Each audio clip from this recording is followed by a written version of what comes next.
Good afternoon, friends. Father Frank Pavone, National Director of Priests for Life. I'm here with Janet Morana, our Executive Director and founder of Silent No More. That's right. Hi, Janet. We're coming to you from our Priests for Life headquarters here in Titusville, Florida, and this is an emergency live broadcast, That's if you right. will. Well, yeah, first of all, I just want to apologize to our viewers. Normally at 3 o'clock, we broadcast the Rosary, the Divine Mercy Chaplet, and then what would normally follow at 3:30 is a live show with me and some special guests. However, because of some breaking news out there with the LA Times about this documentary that's coming up, About Norma McCorvey, the Jane Roe claiming of the Roe Jane v. Roe Wade. of Roe v. Wade flipped back to being pro-abortion, or they like to say pro-choice, on her deathbed is so much of a lie, so false, so crazy, that we said, that's it. We had to get in the studio right now and tell you the truth. We've known, first of all, Father Frank and I have known Norma for decades. You know, it is no surprise to us, right? It is no surprise that whether using clips of interviews done with her towards the end of her life, or trying to retell her story, or trying to get this or that person to say this or that, it is no surprise that the advocates of abortion, skillful liars that they are, would try to twist this story. Because this is a painful story for them that actually very many in the pro-life side of this debate don't even know that the Jane Roe of Roe v. Wade ended up rejecting Roe v. Wade. Right. People still don't know that. When we've been telling this story because we've been part of this story for years, and we've been telling it for years, and a lot, and still to this day, you would think you would get to the point where people say, "Oh yeah, we know that." Right. They don't. No. And now, in a sense, that this effort of the other side to try to get people to think that it was all an act, that it was all a lie on her part, is actually going to get more people to realize that she did convert, which they didn't know. But let's. Well, we should just go back for a minute, Father, because as Norma had always told us and told everybody, she never had an abortion, and so that's to be a fact. That's right. No, she did not have an abortion. Clear. Yeah. She never had an abortion. In fact, she had 3 pregnancies, and gave birth to 3 babies, all girls. Yeah. The first birth was her daughter Melissa, who her mother helped raise. The second baby, I believe, if I recall this correctly, she placed for adoption. And then there's the Roe baby, the baby in question, which, by the way, she never met. They were all people, again, when you talk people claim things, throughout the decades, they claimed, I'm the Roe baby. And remember Norma always told us, there's one thing about that baby only I know, she said, and I'll never, she goes, Father, I won't even tell you, because that's the only way I'm going to know for certain when that child comes forward that it's really them. Well, so she always had people. As a matter of fact, the funniest time when she had an Asian woman said that she was the Roe baby, Norma laughed about that. Yeah, exactly. Well, let's put this in context. First of all, people don't even know what we're talking about here. This afternoon, we've known for some days now that there's this documentary that is coming out on Friday night. So we haven't seen this documentary. We haven't seen it. That some people made in the final years or months or years. We're not sure of Norma's life. Right. That now today the LA Times and a number of other publications have put out these articles that say, and it's amazing how uncritically the advocates of baby killing just absorb this, and then they proclaim it as dogma. Now you're going to see it's proclaiming as dogma. AOC even tweeted about this already. Liar that she is. Oh my gosh. Saying, hey guys, hey, this Norma McCorvey, she wasn't really pro-life after all, And the narrative that they're trying to create is that the right, with a capital R, I guess they consider us part of that. I guess. Right? Paid her And she put on a big act so she could get money from the right. I want to delve into some of these things so people know what was going on over those years. But this is why we wanted to come on right away, because now all of a sudden in the last couple of hours have just been exploding on social media and email. My email's people are calling us and whatnot. Look, well, Facebook audience, if you have a question, type it in here and we'll answer it. No, it's. Let me put this in an initial context here. What if somebody, here's how we feel about this right now. Just seeing these initial stories, we've seen some of these clips, and we can give you all the context of how or why Norma would say various things. But let me put this in the context of how this makes people like us who knew her intimately for decades, didn't swoop in at the end of her life with cameras, but knew her for decades through all the ups and downs and ins and outs of her journey, with her in the public moments and with her in the private moments, hearing her public speeches, in fact, arranging many of her public speeches. And sometimes substituting for her. And hearing the private conversations that nobody will ever hear. Here's the perspective I want to give you right at the outset of this.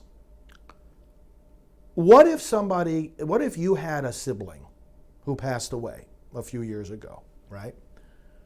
And somebody comes along to you today and says, hey, by the way, your brother, your sister was lying all their lives about this, that, or the other thing. It's like you feel this sense of, who in the heck do you think you are? Exactly. Trying to tell us about this person that we knew inside. Oh, who do you think you are? Norma was not somebody that you get to know by being a journalist. No. Norma was not somebody you get to know by putting a microphone in front of her mouth or a camera in front of her face. She resented that, actually. Remember when just to touch on one moment of her complex journey, when I received her into the Catholic Church. Right. I received her she called me the catalyst that brought her into the Catholic Church. And I was sitting next to her when you confirmed her. And that was a ceremony, remember, not a single reporter was allowed in. Right. By whose decision? Norma's. This was August of 1998. Right. And she said, in Texas. This is not for the public to know. This is not. She said, this is my life, and I'm going to be Catholic, and I'm not going to answer a bunch of questions about why I'm being Catholic. She said, Father Frank, you and Father Robinson, who was her actual spiritual director right there in Dallas, and of course you did other spiritual direction with her.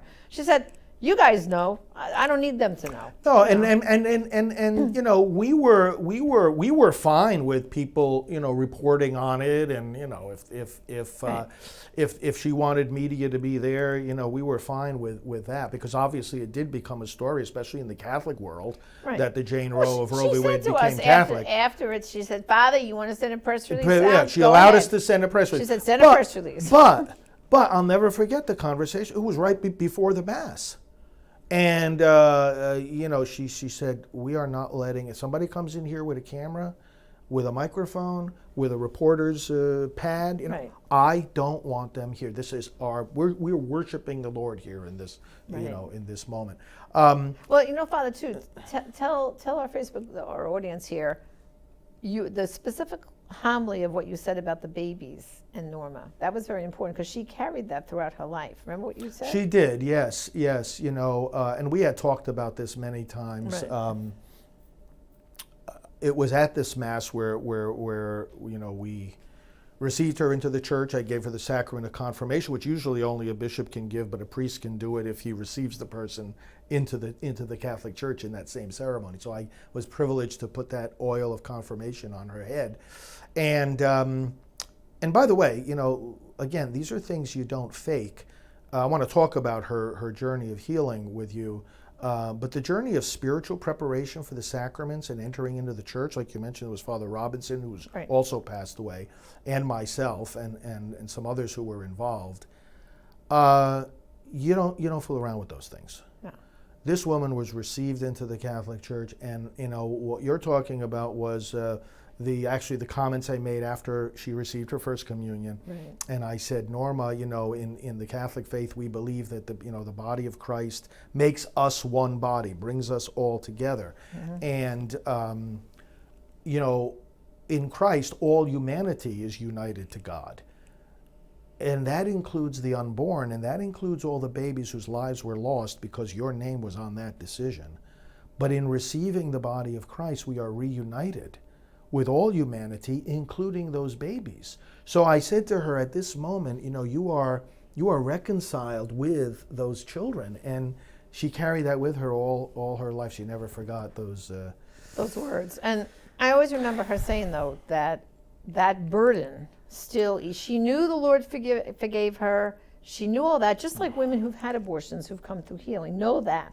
But then that forgiving of yourself for what you did is that ongoing journey, which actually Norma carried her whole life. Well, people who now are, it's amazing to see AOC and these mindless pro-abortion fanatics out there, just jumping on. They're taking this hook, line, and sinker. That she made this up because they think that the whole movement that we're involved in is made up. They think the entire pro-life message is made up. This is, to start putting this in context, the people that are saying this, and they're going to be saying over the coming days, oh yeah, Norma just made this up, or this is just about making money. Oh yeah, right. They think the whole pro-life message is made up. They think that when we say the baby in the womb is a baby, that's made up. They think that when we say babies are dismembered by late-term abortion, that's made up. Right. They think that all of this is made up. They think that when we say we're ready to help women to choose life instead of abortion, that's made up. Well, of course they're gonna sound the same. They're gonna sing the same tune. That all this is made up. Why? Because that gets them off the hook and makes them feel like, oh yeah, we can continue to be in favor of the choice of killing a baby. Right. But yeah, Father, let's take everyone back just for a minute, because like we said, people don't realize the truth about Norma's journey. Yeah. And so now she's pregnant with baby number 3, right? Knows that she doesn't want to have another baby right now. Of course, at the time, she couldn't have gotten an abortion in Texas, Dallas, Texas, where she lived. She was starving, basically living in the park. I forget the name of the park in Dallas, because basically her mother at that time had told her to get out of the house, so to speak, because she was already raising the other baby, her daughter Melissa. And she basically, Sarah Weddington found out about they were looking, Sarah and Weddington and Linda Coffey were looking for someone to start an abortion case, and they were just lawyers at a law school at the time, so they have to go back, right? And I think, Father, wasn't this like 1970 when this whole began, right? Late 60s. Yeah. Late 60s, actually. And first of all, they knew darn well Norma was already a couple months pregnant when they stumbled upon her, and they knew darn well they couldn't get her an abortion in time. Right. They weren't going to be able to help her at all. And she was very hungry, so they offered to buy her some lunch, and they had pizza. She always talks about the fact that at that pizza lunch, she signed on the dotted line because Norma, why did you meet up with Sarah Weddington? Because I was hungry. Because I was hungry. She told us that so many times. Oh my gosh, so many times in interviews she said, because I wanted food, I was hungry, And of course, now think about this, and I want our audience out here think about this. You sign to hire a lawyer for whatever case it is.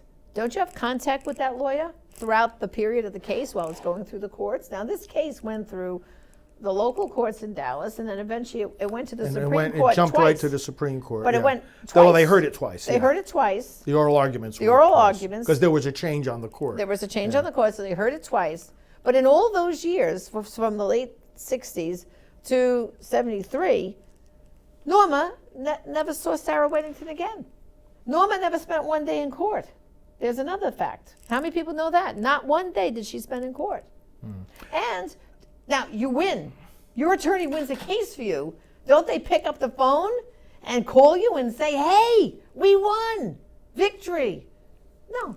Sarah Weddington, on January 22nd, 1973, Sarah Weddington never even contacted Norma McCorvey. In fact, Norma found out when she opened the door and picked up the Dallas paper and saw the story.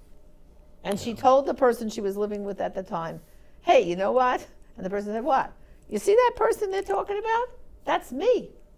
And her friend said, yeah, and I'm the Queen of England. Exactly. And that's and now that story, by the way, that's from Norma's lips. That's exactly how she let me it. put, I want to put just a few things in context here. You and I got to know Norma in 1995. That's when, yeah. First of all, what you described happened. The Roe v. Wade case came down. Nobody knew who the Jane Roe was. No. And the pro-abortion movement recruited her. She worked in a couple of abortion facilities herself. But the pro-abortion movement recruited her to come out and reveal her identity. Right. And I have two books here. When she did reveal her identity, this book came out called I Am Roe. Right. My Life, Roe v. Wade, and Freedom of Choice. Okay, and then... Well, of course, then Norma said to me, well, I never wrote that book. Yeah, no, of course She not. said to me, Right. I didn't write one word of it. I sat and talked to someone, and then they came out with they the wrote book. it, right. And they wrote it. Then the second book, the story of her conversion to pro-life and to Christ, Won by Love. And then there was a third, smaller booklet that she wrote together with me, My Journey into the Catholic Church. Right. But this was interesting. On the day that they were having this big press conference, and attorney Gloria Allred, pro-abortion fanatic that she is, arranges this press conference for Norma. And you know what Norma says to her privately just before becoming known as the Roe of Roe v. Wade? She says, you know, I think abortion is wrong. I think abortion is wrong. And I wanted to reference that because the American people are conflicted about abortion. Right. They see the arguments on both sides. We are people of life. We love babies. We are people who love freedom and the ability of self-determination. So the American people are conflicted about abortion. Norma was conflicted too. She was conflicted about abortion while she was pro-abortion. Right. Because she wasn't pro-abortion. Yeah. She said, I think abortion is wrong. She was co-opted into this support for abortion precisely for the reasons you just mentioned, and precisely because she was the kind of person who, at the same time, and let's give people a little bit of insight into her personality. Mm-hmm. At the same time, she could be led in one direction or another, and then both to go out. But then always maintain a fierce independence. Yes. She was the kind of person that if you tried to help her with something, you could only help her so much. Only so much. So much. You come within a certain and then she put the wall radius. Yes. And everyone on the other side, first of all, her conflicts with the other side. Remember that hearing that she participated in front of Congress once it was known who she was. She was sitting there in this panel with all these pro-abortion leaders, right. And they all were introducing themselves. And they got to Norma, and ma'am, could you state your name and who you are? Right. Yes, I'm Norma McCorvey. I'm the Jane Roe of Roe v. Wade. And these other ladies, they wish they were. You know, She had this sense of humor, like where she would just blurt out whatever she thought. Sense of humor, you know, and also a sense of there was tension between her and these pro-abortion leaders. They didn't have much use for her. No. And she didn't have much respect for them. No. Oh, they just wish they were. That was her attitude. She used to call them the cast of characters. Yeah, well, we would always talk about that. Yeah, the cast of characters. The cast of characters that took advantage of me. Yeah. And then I also remember, too, the stories of when she did work in the abortion clinic, especially the one that she worked in that was right next to Operation Rescue, Flip Benham. Yes. And that clinic, I remember her saying stories like, well, yeah, they kind of were getting to the point, I think, where they would like to fire me or get rid of me because I would ask the girls, well, do you really think you need an abortion? Right. Do you know what they're going to do to that baby? Do you know what they're going to do to the baby? You're going to tear the baby apart, right. arms She and goes, the legs. I don't know. And then, of course, they would get furious with her for being honest. But just because she asked the question, "Are you sure you want an abortion?" Right? So she was like saying, like, you don't feel pressured into this now, honey. If you don't want it, you can leave now. Yeah. Well, see now, and it's important that we're bringing, friends, the reason that we're bringing this out is for someone to come along and say, well, her rejection of abortion was just an act because it was paid for by the Christian right and the pro-life movement was forking her all kinds of money. Well, then how do you explain what she said and what she did when she wasn't part of the pro-life movement? That's right.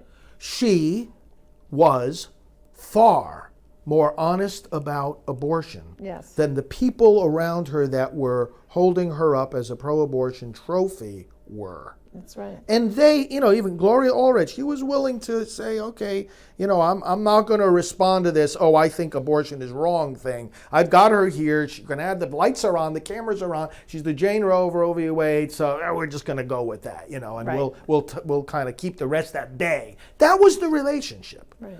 And Norma, so the American people are conflicted about abortion. Norma was conflicted about abortion.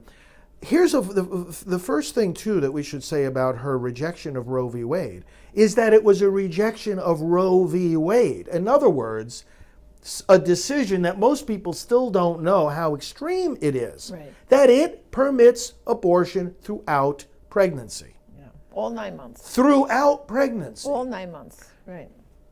Now, Norma never bought into that, but she was the symbol of that. But when she rejected that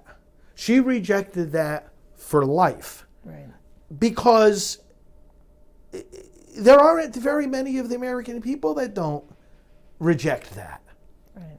But you really think that a healthy baby carried by a healthy mother who can survive outside the womb and who's in this 7th, 8th, or 9th month of their development should be able to be dismembered and killed? Right. You're not going to find many people saying yes to that. The statistics show that. This is a rejection of Roe v. Wade, and Norma said to us, and again, let's make this clear. I think it's just offensive and absurd that somebody sweeps in at the end of her life with television cameras and microphones and stenographer pads, and gets cozy with Norma, and tries to rewrite what we lived through 22 years of personal history. That's right. You don't get to do that. And that's why, Jen, I want to focus for a moment here too on this was a journey. This wasn't just a person who was taking a position or answering an interviewer's question about Roe v. Wade or whether abortion should be legal. What do you think about abortion, or what do you think about the pro-lifers? No. This was a person with deep wounds who struggled to find some healing and some peace. Now, these were not things, whatever people are going to say, and we'll have a lot more to say when we see this documentary. I see it. But whatever people want to say about, I put on an act, she said a lot of things to us about, the acts that she put on with the pro-abortion people, but again, you don't see this through an interview or a conversation. You see it through 2 decades of the ups and downs of a wrestling with your own pain. That we saw with our own eyes, and including that Rachel's Vineyard retreat. Let's talk about that a little bit. Well, you would say, like, what led her to go on a Rachel's Vineyard retreat with me? We were there together. You were there, Dr. Teresa Burke. Well, and this is the world's largest ministry for healing after abortion. This is conducted in a confidential setting. Right. This is a very, very demanding and vigorous psychological, spiritual process of facing the evil that you've been involved in, facing your wounds, and finding healing. It operates as one of our ministries, and Dr. Teresa Burke is a psychologist that founded this. So, well, and Norma, like I said, you just said, she was very disturbed over the years about her being the person who was used, basically signature, to start this whole thing. She wanted it overturned. She worked with Alan Parker, the Justice Foundation, to and Sandra Kano, who also was the Doe of Doe v. Bolton, to both ladies wanted to overturn the cases. And it just haunted Norma constantly about all these babies, every day are dying. It haunted her. Yes. She wasn't paid to have nightmares. No. She wasn't co-opted to shed tears. Right. She wasn't pretending to be burdened. She was burdened by She this. was burdened. She was very burdened. She used to tell me sometimes about the nightmares she would have and the stories. And so you and I were doing a Rachel's Vineyard retreat with some others who were, I guess you would say, in more leadership roles. It wasn't just the average person. So we said, well, Norma, even though you haven't had an abortion, Teresa Burke said you could still come and you could memorialize your pain. Because you don't and the have to have an babies abortion to be on to Rachel's go through Vineyard. the process. It's aggressive. It's Right. grieving. It's a process grieving. of grieving. So she did go on that retreat, and I'll remember there was a certain point that the grief, the pain as she was going through it all became so intense that she ran out of the room, and Teresa Burke and I went after her. I can still see her running out of that chapel. Out of the chapel, Yeah. right. And of course we spent some time talking to her, consoling her, the tears that were flowing. And by the time we got to the end of the whole weekend, Norma had made a giant leap. And she did say, while I'll never fully feel the burden lifted, I feel like I took a step. And what she said was that up to that point, when she was going around speaking, she called her ministry Row No More. Right. But then after that weekend, I remember her saying to me, Janet, you got to help me. One day she would call me. As a matter of fact, she used to tease. We had this teasing. She would call me Woman of the East. I would call her Woman of the West because I lived in New York and she lived in Dallas. We were good friends. And so she's called me maybe the week after the retreat and said, all right, Woman of the East, you have to help me. I said, what? I can't be Row No More ministry. I said, okay, what do you want to do? Well, I've crossed over into a new life now. I've lifted this burden at least somewhat off of myself. So I want to be crossing over. I'm crossing over into this new life. I'm crossing over into getting rid of this pain. And so that was the next name, Crossing Over Ministry, that she came up with, and we helped to get a basic little website she started. And the other thing too about Norma is, the pro-life movement. I mean, I wasn't around when she first converted with Reverend Flip. I mean, I was working with you as a volunteer, basically. Yes. But she right away, people did want to have her go speak at banquets, and well, this is the knee-jerk reaction, right? Yeah, which is know. bad, getting these people who convert right out on the road. Yeah. But I can remember, people think right now because you have these speakers bureaus, right? Ambassadors, is one of them, where people get paid a nice sum of money and they handle all the details and all that. But back in these days, this was back in the 90s, there were no speakers bureaus, at least not in the pro-life movement. And people would just find people and say, oh, get this person to speak. And so people would call Norma on the phone or her cell phone and invite her to speak. And she would go. And to be honest, Father, a lot of people, they didn't pay a fortune of money. Norma didn't make a fortune of money out there on the speaker circuit. And a couple of times where she felt she just couldn't get on a plane one day, she called me and she said, okay, Woman of these, I'm too sick. I can't get on the plane. I have a banquet this weekend. You need to step in and tell my story. And sure enough, that's what I remember. The last minute I had to jump on a plane, and I think I went to South Carolina and spoke at a banquet for her. And I did that a few times. But she still had this pain in her of, while she took steps to heal, she still had, I think, a sense of guilt that, my gosh, it goes back to the playground story, the empty playgrounds. There's a lot of that stuff, about Norma out there. But then near the end of her life, as you know, she suffered from COPD, for those who don't know Norma's illness. And she actually died, young, you consider, age for a woman. 69. But 69. And, she, like I said, she was my older sister. And near the end there, she first of all, she kept her faith right to the end. A priest came, she belonged to a parish, and she eventually moved from Dallas to Katy, Texas, by her daughter Melissa. And she eventually, Melissa got her into an assisted living place. And then eventually, and you know what, just to show how conflicted and crazy things would come out of Norma's mouth. I remember one day she called me. Don't you remember? She was so upset that Melissa got me into this place, and I have a nice apartment and everything, but she stole my money. Remember she said Melissa stole her money? Which wasn't the case. Melissa did all the paperwork with social services to get her into assisted living. But Norma, again, like you said before, Father, when you start helping her a little too much, then she gives you pushback. And even to her own daughter, she was like, look what Melissa did to me. I said, and I had to explain to her, Norma, Melissa didn't do anything terrible. She got you a better place to live, didn't she? And she says, yes, Janet.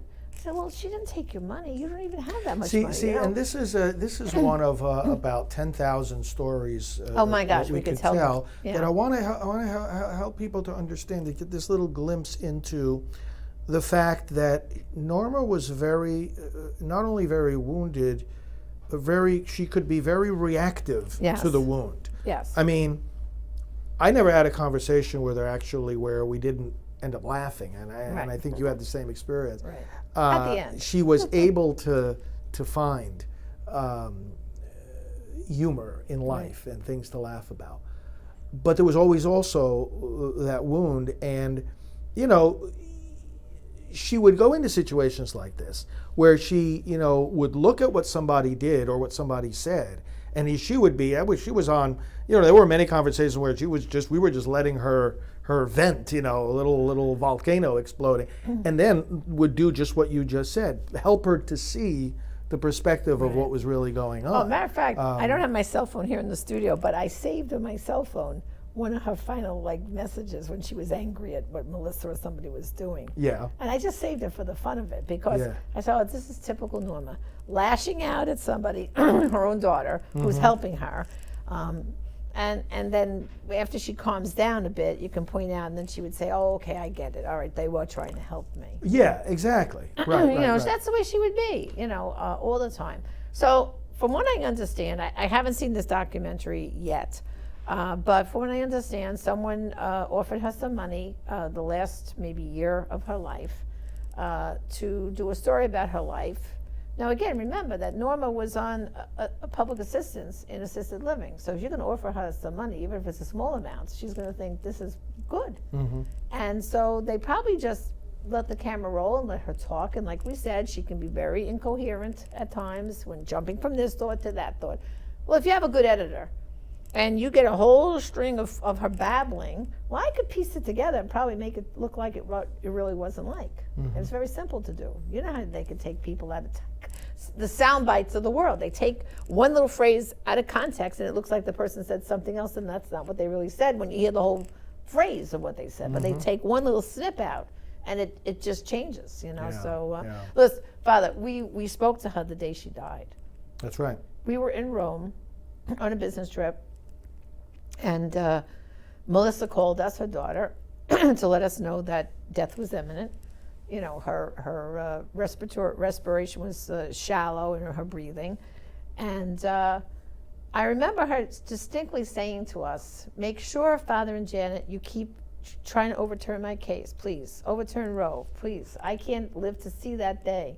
But please, Father, promise me you're going to keep doing it. People might see, these interview clips on a documentary.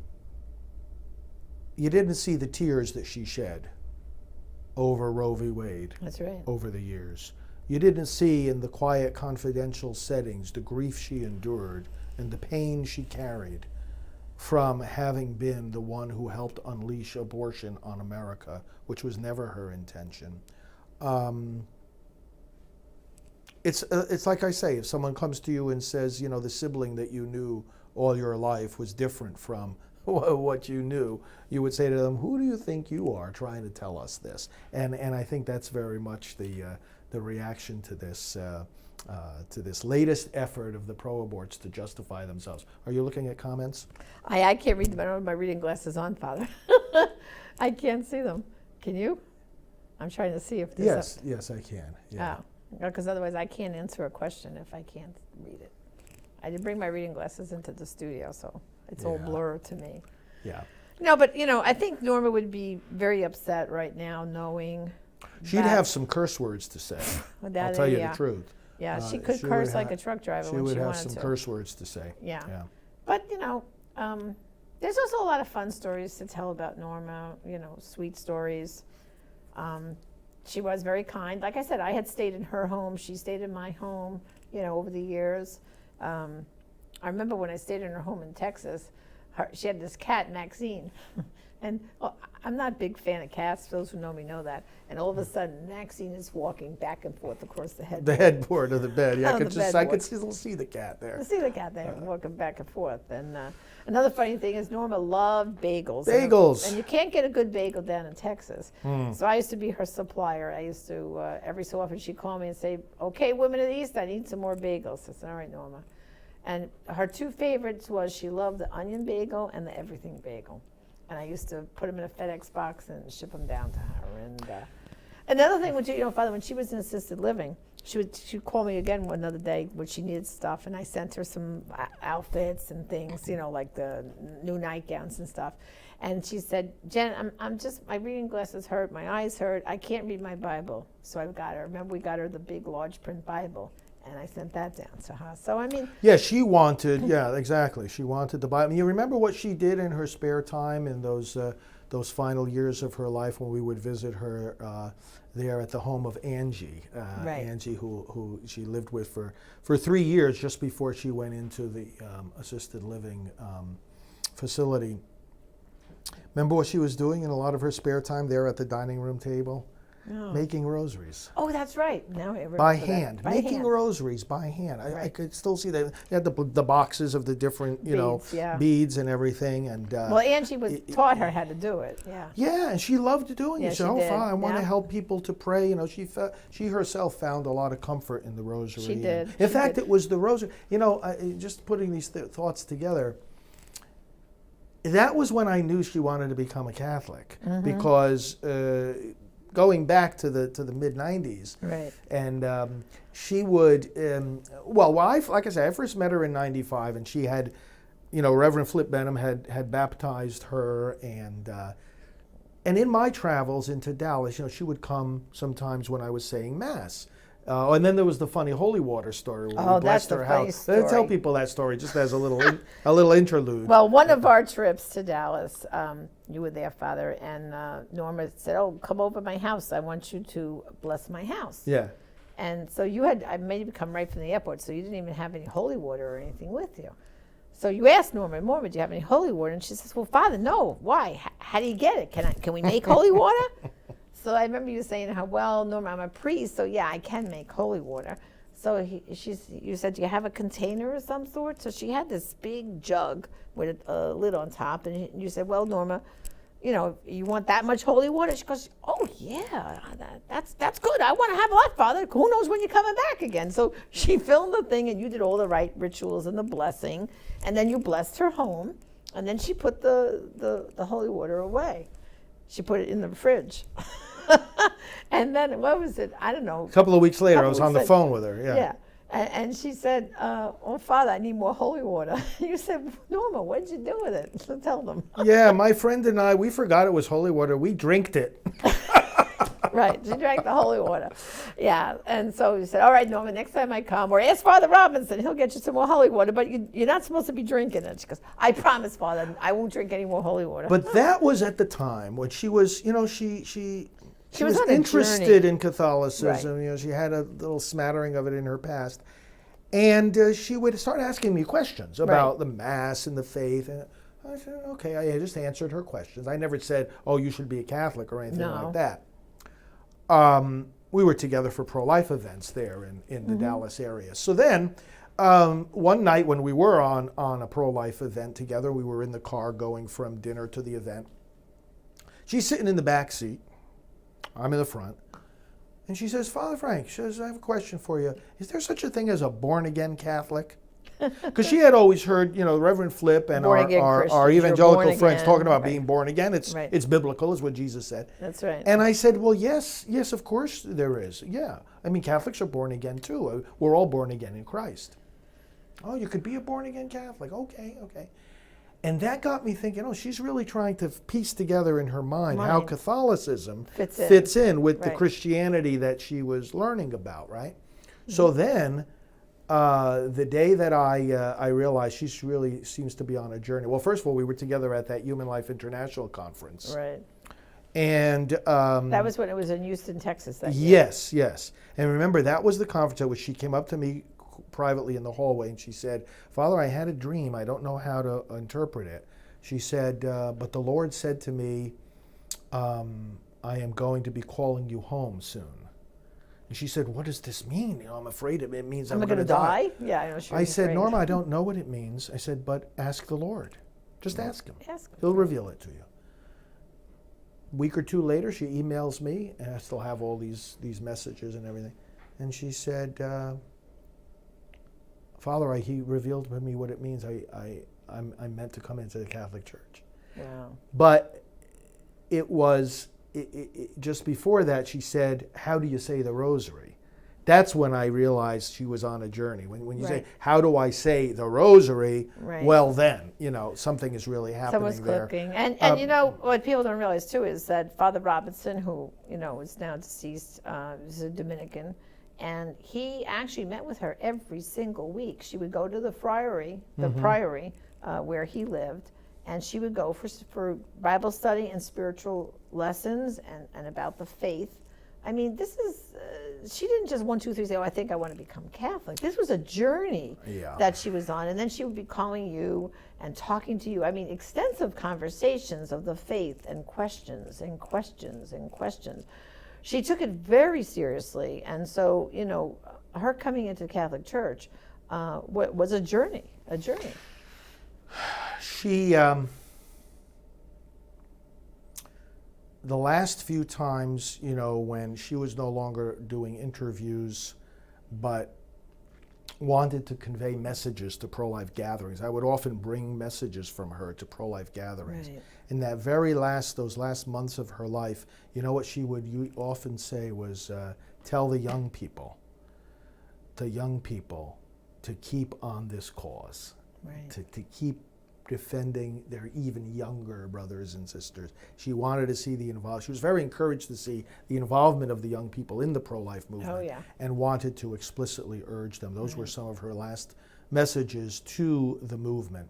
But and the people who were with her when she died, of course, her daughter Melissa was there. Our good friend Karen Garnett was there at the hospice the day she died, because they were the ones that helped, because she said, call Father Frank.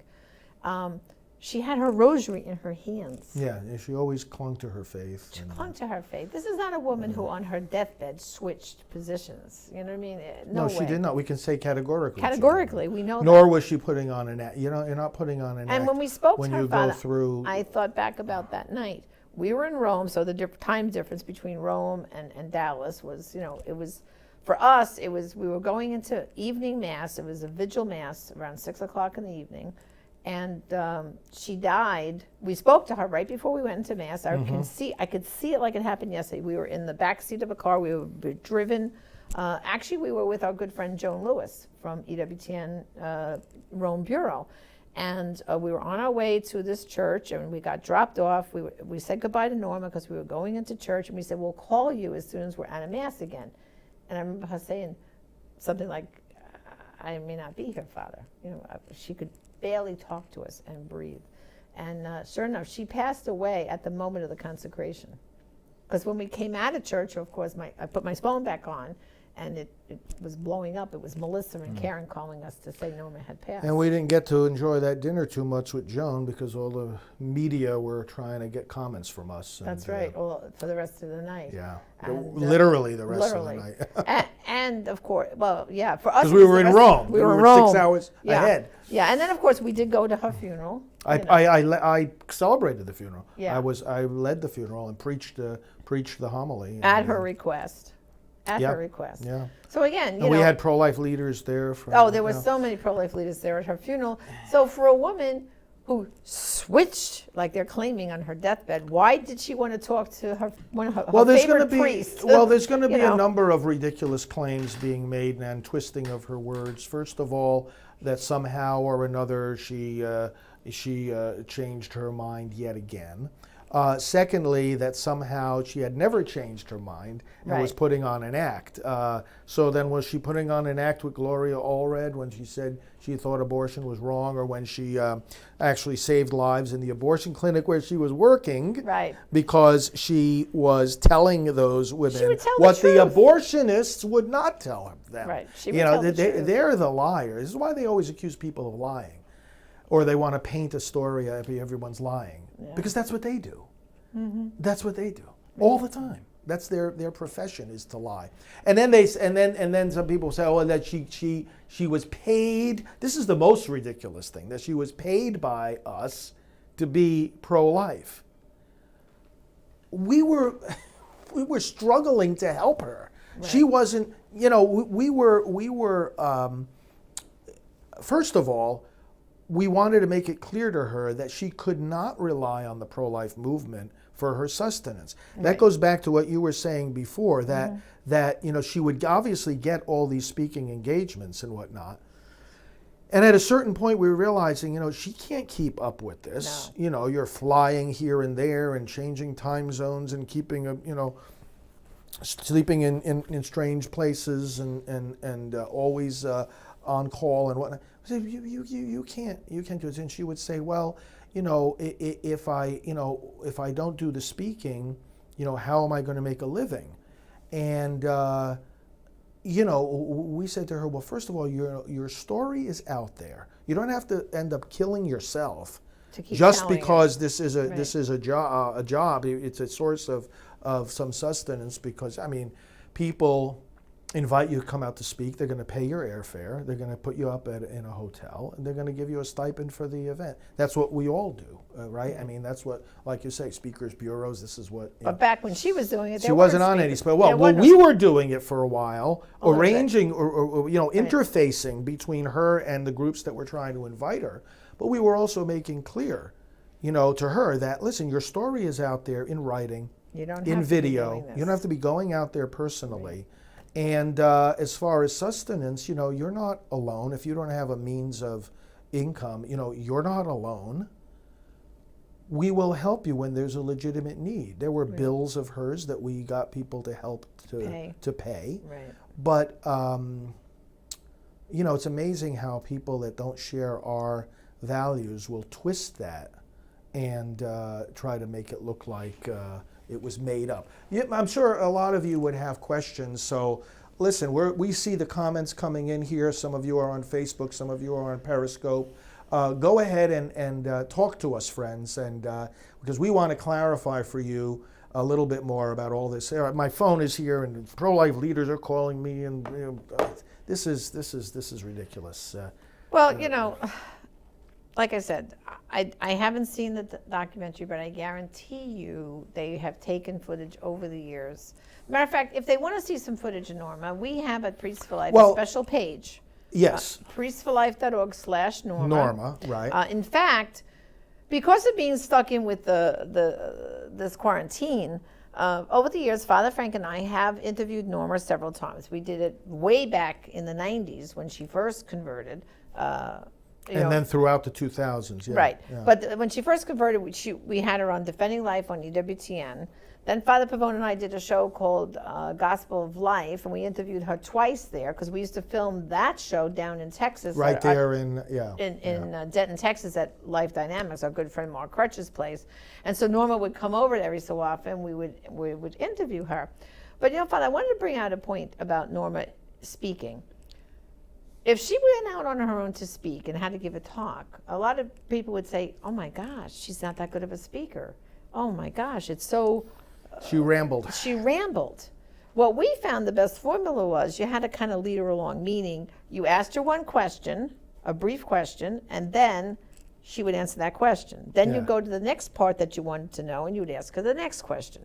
And if you did that, she was wonderful. And if they go to our website, priestforlife.org/Norma, we do have the footage up there of these Well, I would like interviews. to actually, our studio techs here could get the interview footage. The interview, we have 3 interviews of Norma that we recently showed. Showed. And we can show those this afternoon, Right. for people to watch. But but see, let's see what some of these comments are. Somebody was just saying comment just went to the bottom of the page.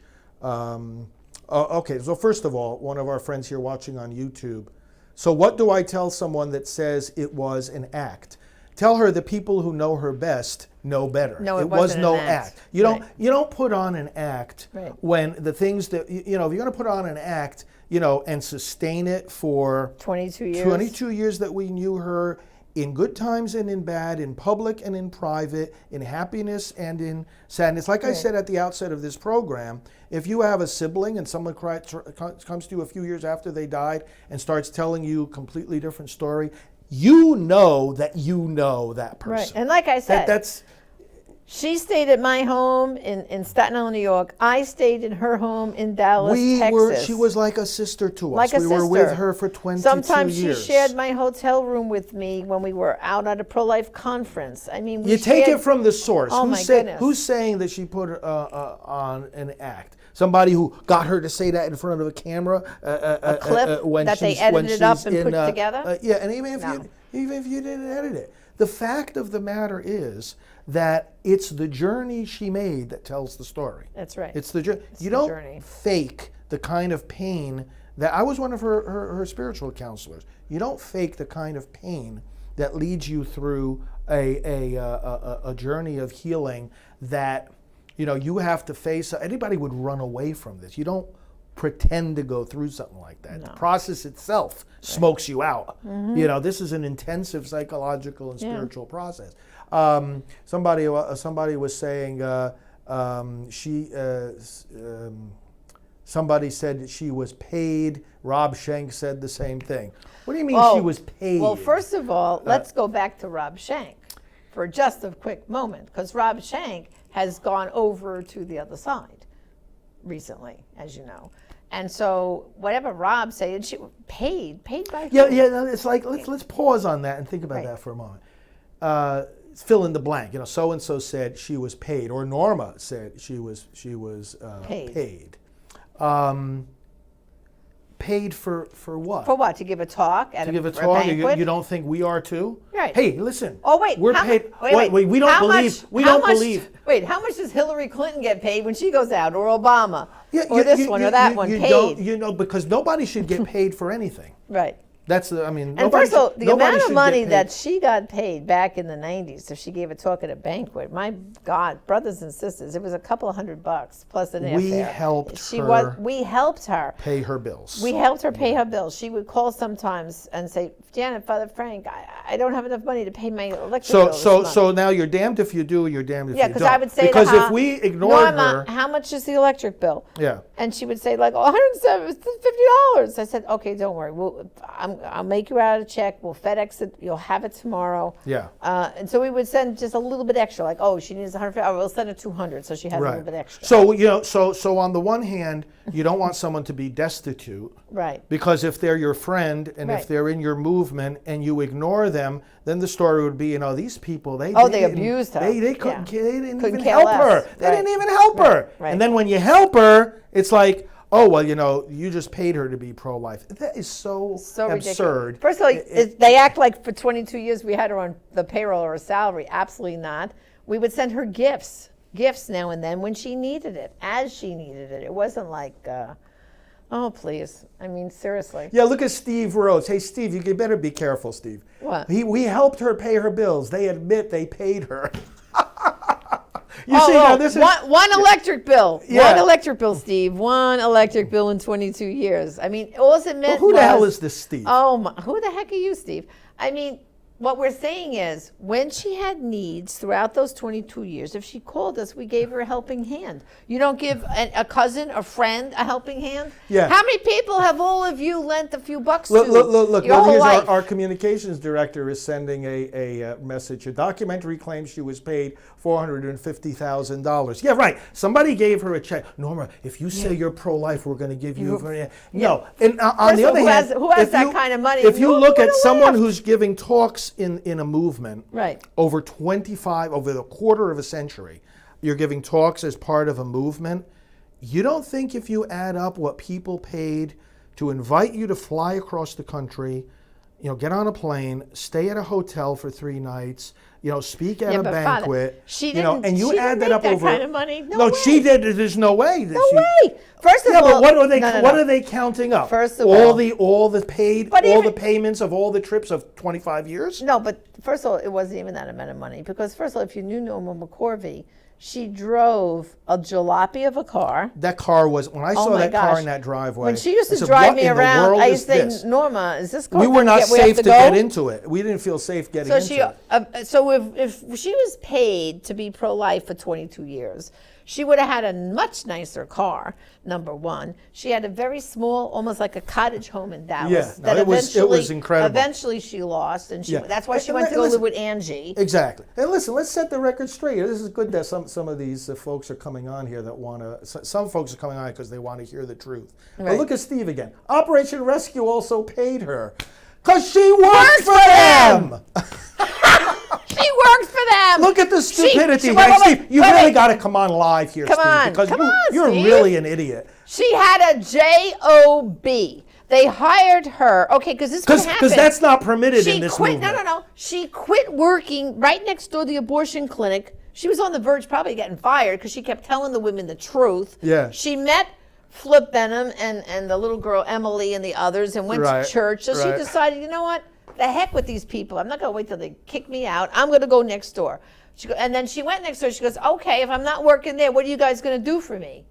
And I said, Flip Benham said, well, Ms. Norma, We'll give you a job. We'll give you a Yeah. job.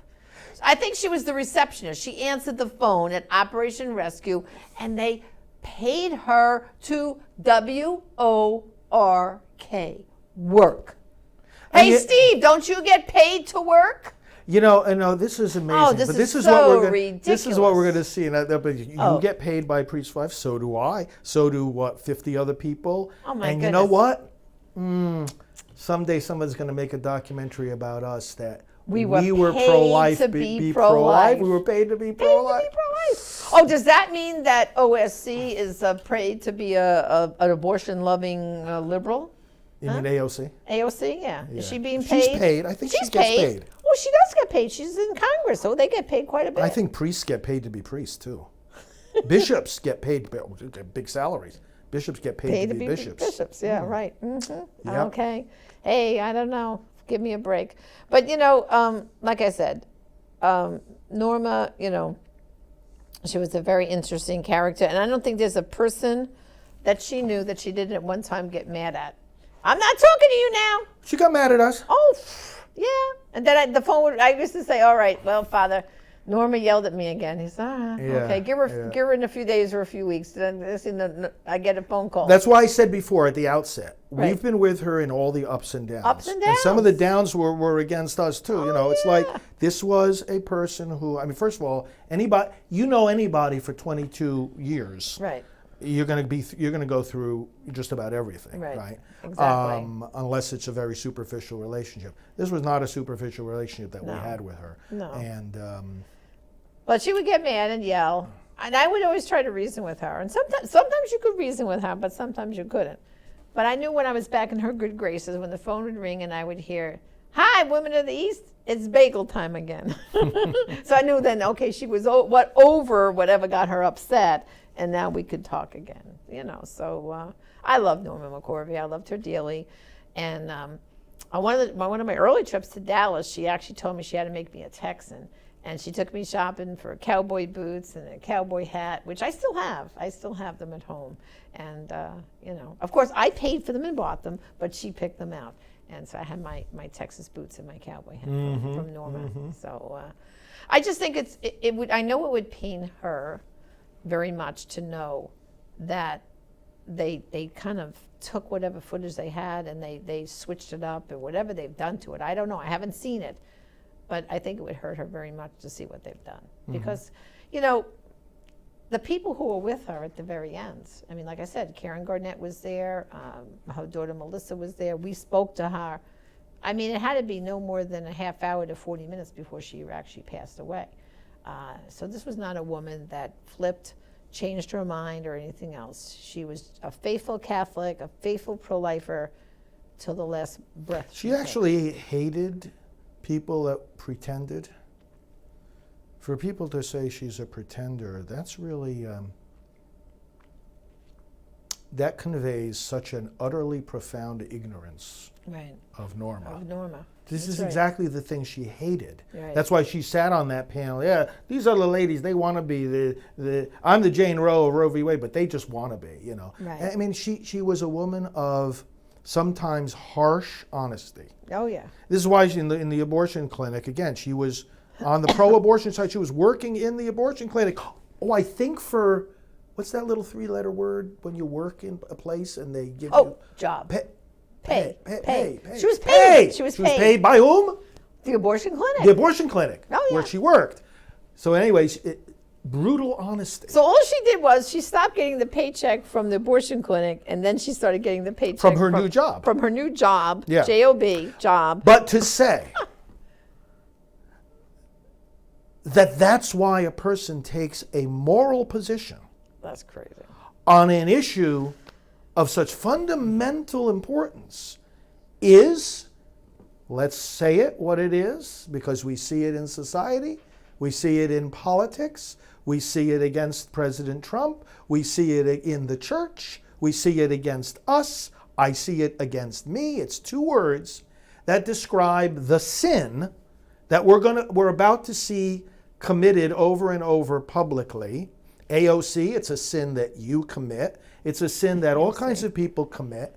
Rash Judgment. judgment. That's right. Rash judgment. Let's just take hook, line, and sinker something we hear about another person that says how crooked they were, how dishonest they were, how insincere they were. How do we all fall into rash judgment so easily? How do we do it? How do we do it? It's one of the most common sins. Let's see. You have to read the comments, but I don't have my reading glasses with me. Uh-huh. So you'll have The to Norma, this George is making an interesting comment. The Norma McCorvey Fusion GPS Steele Dossier. That's good. That's good. Yeah. Let's see here. Thou shalt not bear false witness against thy neighbor. Yes, that is right. that is an important commandment that it might be a good idea for. See, and this is where, journalists, like we said, like this afternoon, the LA Times and some other publications online coming out with these things. And, it's not like they were saying, hey, there's going to be a documentary, in which the creators of it claim that this and that and the other was said. No, the headlines are already, Norma was she really didn't convert. She really didn't. Well, also, friends, Father, it doesn't matter. It doesn't matter what a person is going to say at any point in time. At any point in time. Right. Like, what I'm trying to say here is, you get Norma McCorvey on camera saying something. That's a snapshot of what she's saying that moment on camera. Right. We were there for the journey. That's right. We were there for the journey. And, this is where you get to know what's really going on. Well, what happened to fair and balanced reporting? This documentary is coming out, and you hear what it's about. If you're a good reporter, then don't you want to interview people on both sides to kind of weigh out what's going on? I didn't hear our phones ringing from the press. Hey, LA Times, would you like to interview us? And interview Karen Garnett, interview her daughter Melissa. Yeah. Let's make the list. Why don't you interview people who actually knew her over an extended period of time? Yeah, they quote the documentary. That's their level of journalistic research Right. here is quoting the documentary. Right. Yeah. Yeah, that's really deep. That's profound. That's profound. And it's a question of, and it's not even, like you said, people. It's not even just about being of both sides of the issue. Right. I'm talking about personal knowledge. Right. We have the respect of relationships to talk to the people who had the relationships. That's what this comes down to. Did she convert honestly and sincerely to the pro-life position? As sure as we're sitting here. Absolutely. Oh, yeah, absolutely. The things she sacrificed, the hell that she went through, the journey, and remember, We're talking about people who guided her through a spiritual and psychological journey. We're talking about a priest counseling someone spiritually. Unless you want to say that our whole profession is a fake, and that's of course what some people do believe. Of course. But unless you're ready to say that and believe that, you've got to give some weight to the fact that we walked this journey with her. Mm-hmm. It wasn't on camera that this unfolded. No. It was in the private places. It was in her home. It was in her church. It was on the Rachel's Vineyard retreat. It was in the confidential emails and the conversations. Not over 3 hours, not over 1,000 hours of interviews, not over the last 3 years of her life or the last year. Over Many 2.5 decades. Right, 2.5 So, decades. you know, it would be nice to people to pay a little bit of respect. So it's like, how many of these people that now are trying to say this are going to be, you know, or did come to what? Was I asleep when they called? No, Father, was they I didn't. asleep? They didn't. I call wasn't to asleep. No, they didn't call to Oh. interview you or me or Karen Garnett, or I can make the nice long list of people who knew her in those final days of her life on Earth. No phone calls to any of us, none Yeah. whatsoever. Yeah. Well, because investigative reporting, they do zero. Yeah, Zippo, you see, and zero. Steve still doesn't get it because this What's is he what. say- oh, what's see, this Steve? is. I can't but- read it, Father. No, What's but he see, but saying this now? is where. But this is where. This is how this story is going to unfold in the next few days. If they think Norma could lie on camera, then she could also have lied to them. For 22 Not when years. you know someone for 22 years and you're No. not on camera. Right, No, right. no, it doesn't No. work that way. 22 years, Steve. Not quick interview. Because no, it's not what you say on camera. It's a and it's friendship. not a lie. No one is saying that Norma lied. Right. What we're saying is what happened over 22 years of Right. not lying. That's what we're talking about. Right. So yeah, I'm a good actress. Yes. Who said that? Norma. You know, I'm a good actress. Yeah. Right. Well, that's the kind of flip answer she That's would what. That's say. what- that's Oh, come exactly on. how she talked. Remember the time she used to call you, Father, and say, "Oh, so Father, what are the creatures doing?" She used to kid around about the animals, the farm animals, and all that. Yeah, Remember that's that? right. That's And then right. one day she sent Father. When I opened up the box, I said, "Father, you got a gift from Norma." He says, "What is it?" I open up the box, and it's this glass-looking house. And inside is grass and all these little miniature animals, right? Remember that? Farm animals. And I called Norma. I said, "Hey, Norma. Hi, Louise. How you doing?" I said, "Good." I said, "I got the gift. I'm bringing it to Father now." "Oh, good. Hey, Father. How do you like now? You got your own set of little creatures." And you know how that started. We brought her out to. We brought her and Sandra Kano. Now, that's another Right. one that, Yes. that we have to talk about. No, we brought her. She came to my the commencement ceremony where I was given an honorary doctorate Right, at the Steubenville. Franciscan University of Steubenville. Right. So we're out there driving either to or from the university. And there was a lot of through the farmland. plains of Ohio Right. there, and in Pennsylvania, and we're driving along, and she's in the car, and Sandra Kano's in the car. Was the doe of Roe and Doe. V. We Bolton? had them both in the car. Yeah, and we're just engaging in small talk, and we look out the window, and there's these animals Yeah, grazing on the cows hillside, and and I said creature. I said, yeah, look at all the creatures there, and you and she started laughing at that, and then it took on a life of itself. Hey, yes. Father, how are the creatures? How doing? are the creatures doing? So, So she made a creature farm for you that you could have on display. But we had thousands of these kinds of moments with Norma. with Norma, and you know. Like I said, she would laugh, she would cry, both emotions all the time, depending on what was going on in her life. And Here's the bottom line. The first time I spoke to her, when I first met her, I said, "So you're the Roe of Roe v. Wade?" And she said, "No." She said, "I was the Roe of Roe v. Wade. Right. I am now a new creation in Christ." Right. That's not something to be taken lightly. Right. She lived that. She was faithful to that. And you know what else? it's the rejection of Roe that was at the core of this. The idea, and I think we have to use this opportunity not only to tell Norma's story, as we've traced here now, and we'll show people the footage of her interviews and whatnot, which is a little see, we don't. Let me summarize it this way, and then we'll give our friends a blessing and go on to the other work we have to do here. We don't make Norma's case through the interview clips that we're going to show of her. We have all kinds of interview clips of her. But this is not a story of battling interview clips. Right. Oh, she said this here. Oh, but she said that in the documentary. Right. Oh, but she said this here. That's for the superficial knowledge. Right. Oh, what did she say at a certain moment when a camera was in her face? But again, we're talking from the 22 years of personal knowledge. Right.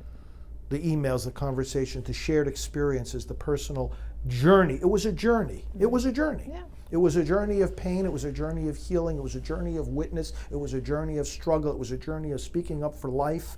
It was a journey of trying to make ends meet. It was a journey of well, as they say, prayer. We were with her in good times and in bad. In good times and bad. Right. And ultimately, the rejection of Roe is what we have to use this moment to teach people about. Not just that Roe herself rejected Roe, which she did and always meant, but it's that America rejects Roe, because never at any time has a majority of the American people, never at any time and not today, believed that you should be able to kill a baby throughout pregnancy, whether healthy or sick, whether the baby could live outside the womb or not, that whether the mother was healthy or sick, that at any time and for any reason you could kill that baby.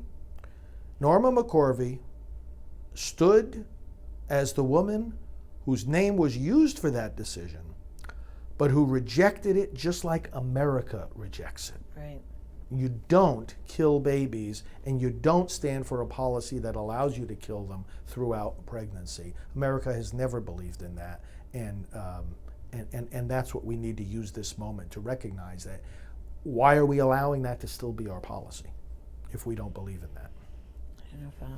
All right. Well, thanks, Jenna, for sharing these some of these insights. I'm sure we'll have to be coming back again. And hey, LA Times, be in touch. We'll be happy to talk to you. Come on, LA Times. What's this? Did they call my cell phone here? No, they didn't call your cell phone, Father. But because you know what? All sorts of people are going to be talking about this. They couldn't care less about the truth of what they're talking about. Yeah. But go to our Priest for Life website, right on the homepage there. I don't know if Krista put the action alert, but otherwise, just go to priestforlife.org/Norma, where we've always had this information. See, we just didn't snap quick. Oh, let's throw something together. We've always had this information up there about Norma for people to look at and research. Because one thing Father Frank and I do, we promised both Sandra Cana and Norma McCorvey that we would be tirelessly speaking about the fact that both of them deeply regretted that they were used for those decisions. They worked their entire, up to the end of their lives, to try to overturn those decisions. And like I said, one of the dying things we said to Norma was, she asked us, please continue to work to overturn Roe v. Wade. And that's what we promised. Chattanooga, Tennessee. Let's conclude with that little vignette. Dovie Bolton, Mary Doe, companion case of Roe v. Wade, she also rejected abortion. She always rejected abortion. We were together with Norma and Sandra at the National Memorial for the Unborn in Chattanooga, Tennessee, a former abortion facility, the walls of which are covered with plaques from moms and dads and other family members mourning the children they lost to abortion. And there is a plaque there from Norma and from Sandra. Right. That they put there weeping, saying that they were the women behind these decisions and that they committed their lives. They did it at that moment and at countless other moments to seeing the end of those decisions, the reversal of those decisions. In fact, Norma actually took legal action. And this is where our friend Alan Parker can speak about this. Legal action to the court. To the court to reverse Roe v. reverse Wade. Roe v. Wade. Using legal mechanisms that that were available to them.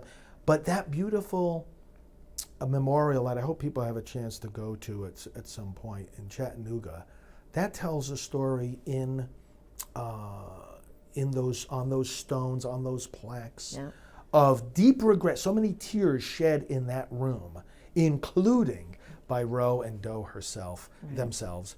And it right there in those words on that plaque shows so beautifully the spirit with which they lived their lives. That's right. And made this effort. So so it's no surprise, is it? It's no surprise that this would, you know. I guess sooner or later. People you know, always did try to do it. They always tried to do this, and they're going to try to do it again. Let's rewrite history.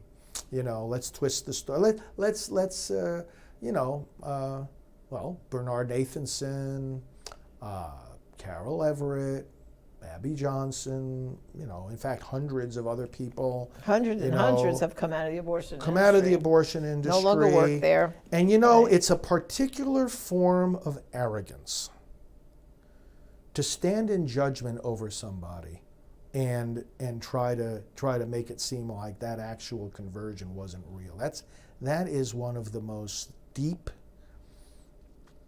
offensive forms of arrogance that a person can have. That's right. You know, you didn't really convert.